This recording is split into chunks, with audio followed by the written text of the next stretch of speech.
বাংলা সাহিত্যের কিছু গল্প নিয়ে আমার এক বিশেষ নিবেদন স্তুতি।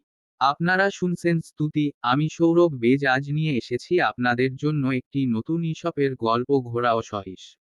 শুরু হচ্ছে আজকের গল্প ঘোড়া ও সহিস। এক সহিস ঘোড়ার দানা চুরি করিয়া বিক্রয় করিত। কিন্তু ঘোড়ার প্রতি যত্ন দেখাইবার জন্য সমস্ত দিনই ঘোড়ার দলন মলনে ব্যাপৃত থাকিত। ঘোড়া অল্পাহারে দুর্বল হইয়া পড়িয়াছিল, তাহার উপর অতিরিক্ত দলন মলনে কাতর হইয়া ঘোড়া একদিন সহিসকে বলিল, ভাই, যদি প্রকৃতই আমার প্রতি তোমার যত্ন থাকে, তবে তোমার দলন মলন একটু কমাইয়া দানার বরাদ্দ একটু বাড়াইয়া দাও। নীতি কথা, শরীরের উৎকর্ষ সাধনের জন্য ব্যায়ামের সহিত খাদ্যেরও সমান প্রয়োজন। আপনারা শুনছিলেন ঈশপের গল্প ঘোড়া ও সহিস। গল্প পাঠে সৌরভ বেজ। গল্পটা যদি ভালো লেগে থাকে তবে চ্যানেলটা সাবস্ক্রাইব করে পাশে থাকবেন এবং বন্ধুদের মধ্যে শেয়ার করবেন। আবার একটা নতুন গল্প নিয়ে হাজির হবে স্তুতি। বাংলা সাহিত্যের কিছু গল্প নিয়ে আমার এক বিশেষ নিবেদন স্তুতি। আপনারা শুনছেন স্তুতি, আমি সৌরভ বেজ আজ নিয়ে এসেছি আপনাদের জন্য একটি নতুন ঈশপের গল্প মোরগ ও ঈগল। শুরু হচ্ছে আজকের গল্প মোরগ ও ঈগল। আর্বজনা কুণ্ডের অধিকার লইয়া দুই মোরগে বিষম দাঙ্গা উপস্থিত হইল।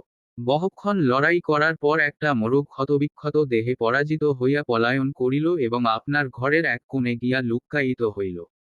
যুদ্ধজয়ী মোরগ আনন্দে ও অহংকারে স্ফীত হইয়া ঘরের চালে উড়িয়া বসিল এবং তারস্বরে চিৎকার করিয়া আপনার বিজয়বার্তা ঘোষণা করিতে লাগিল। একটা ঈগল সেই সময় উপর দিয়া উড়িয়া যাইতে যাইতে মোরগের চিৎকারে আকৃষ্ট হইয়া তাহাকে ছো মারিয়া লইয়া গেল।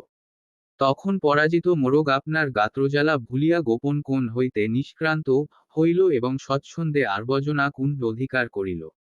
নীতিকথা, অহংকার বিনাশের কারণ। আপনারা শুনছিলেন ঈশপের গল্প মোরগ ও ঈগল। গল্প পাঠে সৌরভ বেজ। গল্পটা যদি ভালো লেগে থাকে তবে চ্যানেলটা সাবস্ক্রাইব করে পাশে থাকবেন এবং বন্ধুদের মধ্যে শেয়ার করবেন। আবার একটা নতুন গল্প নিয়ে হাজির হবে স্তুতি।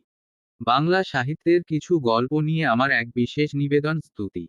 আপনারা শুনছেন স্তুতি, আমি সৌরভ বেজ আজ নিয়ে এসেছি আপনাদের জন্য একটি নতুন ঈশপের গল্প কৃষক ও সর্প।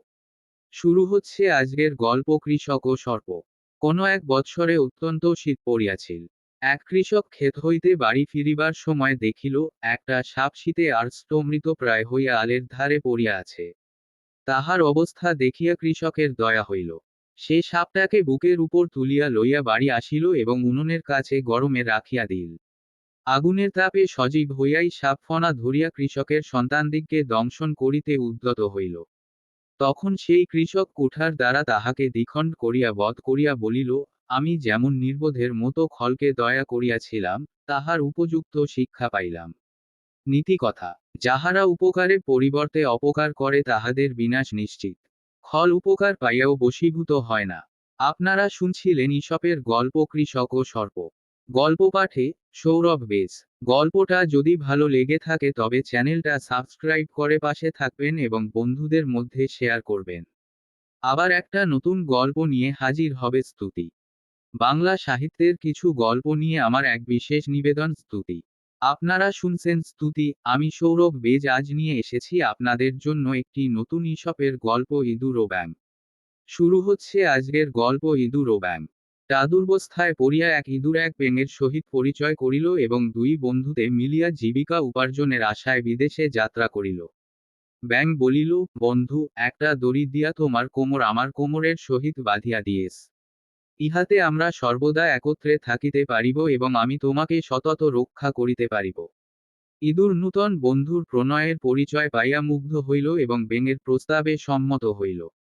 এইরূপ কোমরবাঁধা অবস্থায় যাইতে যাইতে পথে একটা জলা দেখা গেল। ইঁদুর ভীত হইয়া ব্যাঙকে বলিল, বন্ধু, জলা পার হইব কেমন করিয়া? ব্যাঙ এক লাফে ইঁদুরকে টানিয়া লইয়া জলে পড়িল এবং বলিল, ভয় করিও না বন্ধু, হাত পা নাড়িয়া সাঁতার দেও। আর সাঁতার যদি না যান, তবে আমার পিঠে চড়, আমি তোমাকে নির্বিঘ্নে পার করিয়া দিব। জলার মধ্যদেশে গিয়া ব্যাঙ ডুব করিয়া ডুব দিল এবং ইঁদুরকে তলার দিকে টানিতে লাগিল। ব্যাঙ মনে করিতে লাগিল যে, সে বন্ধুকে লইয়া বেশ মজা করিতেছে। কিন্তু এদিকে ইঁদুরের প্রাণ ওষ্ঠাগত। সে ছটফট করিতে লাগিল। তাহার কোমর ব্যাঙের কোমরের সহিত বাঁধা, ইঁদুরের সহিত ব্যাঙের টানাটানি লাগিয়া গেল। ইহাতে সেখানকার জল এত তোলপাড় হইতে লাগিল যে একটা চিলের দৃষ্টি আকৃষ্ট হইল। চিলছো মারিয়া ইঁদুরকে লইয়া আকাশে উঠিল, কোমর বাঁধা ব্যাঙ সঙ্গে সঙ্গে গেল। নীতিকথা, অযোগ্য ও নির্বিচার বন্ধুত্ব বিপজ্জনক। যাহারা পরের অনিষ্ট চেষ্টা করে তাহারা অনেক সময় নিজের ফাঁদে নিজে জড়িত হয়।